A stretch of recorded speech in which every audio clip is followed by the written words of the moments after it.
Hello tout le monde, aujourd'hui je vous propose de réaliser ces colliers en pâte polymère. Vous allez voir, il y a plein de produits super intéressants et plein de techniques à découvrir. Donc déjà je commence avec ces petits tampons qui ont été réalisés sur mesure par Avabob. Je vous mets le lien de ces sites en partie plus information. Et donc elle fait des emporte-pièces et des tampons à votre effigie en 3D pour pouvoir personnaliser vos créations. Et ça je trouve ça top. Donc on va revenir dessus lors de la vidéo, mais on commence à étaler une plaque blanche au cran 1 de la machine à pâte. Ensuite, moi je vais utiliser un tapis de texture et mon encre Tizen, mais vous pouvez aussi utiliser les tapis graines créatives et de la peinture acrylique, c'est vous qui voyez.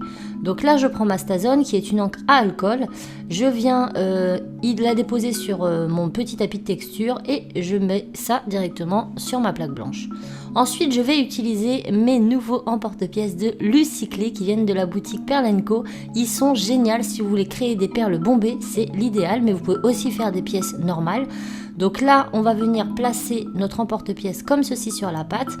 Ensuite on va retourner la pâte. On va appuyer très fortement sur les bords pour faire adhérer la pâte et ensuite avec notre doigt, on va venir bomber l'intérieur de celle-ci. Une fois que c'est fait, on retourne et là on va pouvoir accentuer le bombé au fur et à mesure de notre envie tout simplement. Bien bombé, moins bien bombé, c'est vous qui voyez. Donc vous passez tout simplement votre doigt à l'arrière et c'est fait. Ensuite on appuie et on retire l'excédent de pâte. Donc là je vais retirer délicatement de sorte à pouvoir faire une seconde pièce en fait et pas perdre toute ma plaque de pâte. Donc je déchire délicatement, voilà, et j'enlève l'emporte-pièce. Donc maintenant je prends mes restes de pâte et je vais tout mélanger pour avoir une pâte beurre que je vais mettre en fond de mes pièces. Donc c'est mélangé, ça me fait un gris très clair. Hop, je prends mes pièces délicatement, je les repositionne du mieux que je peux sur la plaque de pâte beurre. Mais vous pouvez aussi placer les pièces sur la pâte beurre avant d'emporte-piècer, c'est vous qui voyez. Et ensuite on replace l'emporte-pièce autour et on redécoupe.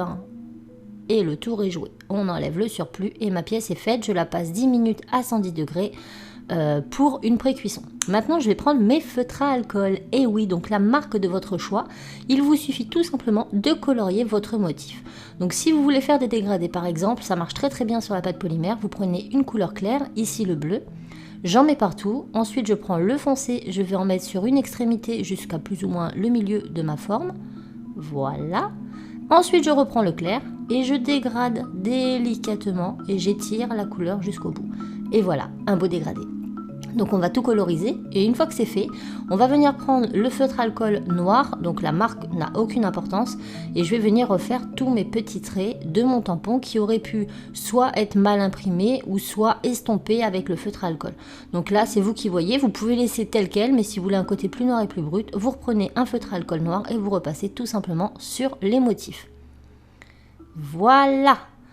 Une fois qu'on aura terminé, on repasse les pièces au four 10 minutes à 110 degrés pour fixer la couleur et c'est très important. Une fois que ce sera fixé, vous pourrez lustrer et vernir vos pièces comme vous le souhaitez. Maintenant, je vais faire une semelle. Donc là, je vais faire un petit peu à la va-vite parce que je vous ai déjà expliqué maintes et une fois comment les faire. Donc je vous remettrai des liens en partie plus information que j'explique un petit peu mieux. Mais en gros, vous mettez votre pièce cuite sur une pâte noire ou autre couleur crue. Vous faites un contour très aléatoire avec une petite marge comme ceci. Vous placez la pièce dessus, vous appuyez bien sur l'arrière et ensuite vous faites remonter tous les bords sur le devant. Une fois que tout est bien mis, bien serré, bien scellé, hop, on va venir prendre une lame et on va découper juste l'excédent sur les bords. Donc là, je coupe ma pointe dans un premier temps, je lisse bien tout ça. Ensuite, je prends une lame droite, comme ça montré, il est droit. Et je vais d'un bout à l'autre, comme ceci. Et j'enlève l'excédent.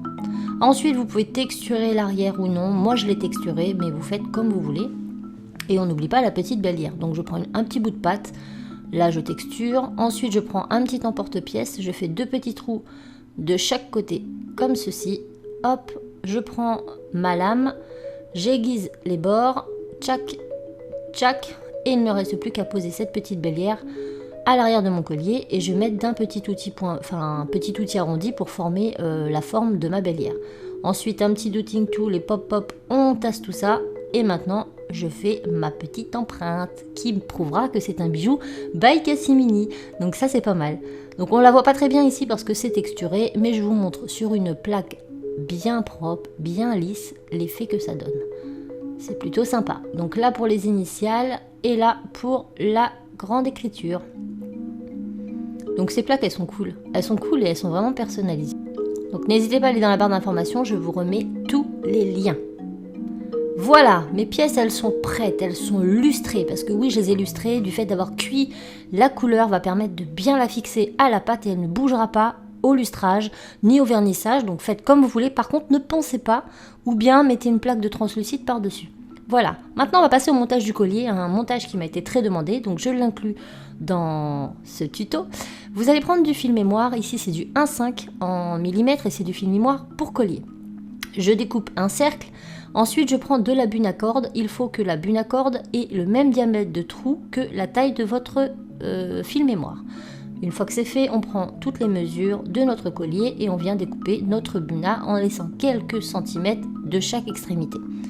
On coupe et ensuite on va tout simplement venir insérer la buna dans le fil mémoire. Vous pouvez très bien laisser le fil mémoire tel qu'il est. Moi j'aimais bien la rajouter de la buna vu que la base de mon pendentif était noir. Donc une fois que c'est fait, j'insère mon pendentif à l'intérieur.